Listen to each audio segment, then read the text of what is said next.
আসসালামু আলাইকুম রহমতুল্লাহ। সকালে ডিউটির জন্য প্রস্তুতি নিলাম। কিছুক্ষণের মধ্যে ড্রাইভার চলে আসবে ইনশাল্লাহ। নামাজ পড়ে এখন ডিউটির জন্য রওনা হইতেছি।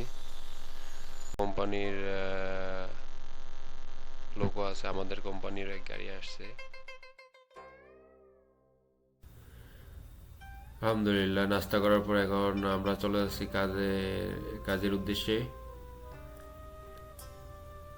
আমরা সামনে একটা পেট্রোল পাম্প আছে, এখান থেকে আমরা ডিজেল ভরে নিব। আলডিস পেট্রোল পাম্প, এটা সৌদিতে নাম করা একটি পেট্রোল পাম্প।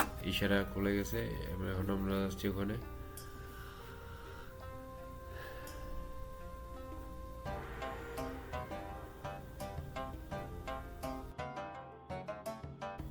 এই যে পেট্রোল পাম্পে চলে আসলাম।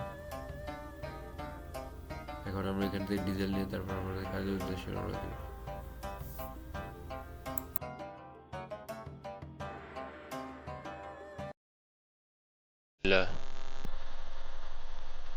কাজ থেকে রওনা দেওয়ার পরে আমরা দুদিকে মরুভূমি,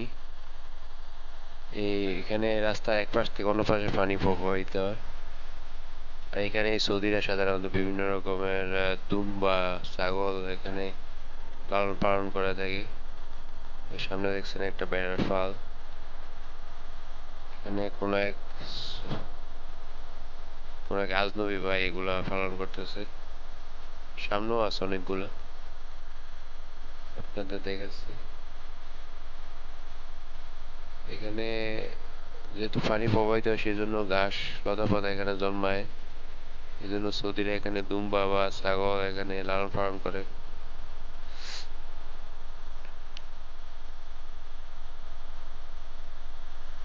এই যে দেখেন সামনে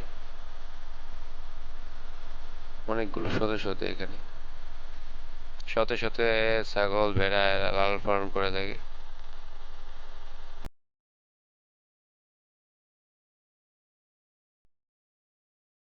আলহামদুলিল্লাহ, কাজ শেষ করে এখন আমরা সেই যে এটা হেনা ফ্যাক্টরি পাশে। হেনা একটা পানির কোম্পানি। এখানে সৌদির যে এরিয়াতে মানুষজন, এই এরিয়ার মানুষজন ফ্রিতে এখান থেকে পানি নিতে পারে। আমরা আসছি পানি নেওয়ার জন্য, কারণ রুমের পানি শেষ হয়ে গেছে। খাওয়ার পানি এখানে ফ্রি। যে যার মতো গ্যালনে করে নিয়ে যাচ্ছে। এই যে দেখেন বিভিন্ন কোম্পানির লোক আসছে এখান থেকে পানি নেওয়ার জন্য। কিছুক্ষণের মধ্যে আমরা পানি নিয়ে ইনশাল্লাহ এখান থেকে রওনা দিব। এই যে বিভিন্ন লোক, বাইরে এখানে পাইপ লাগানো আছে। আমিও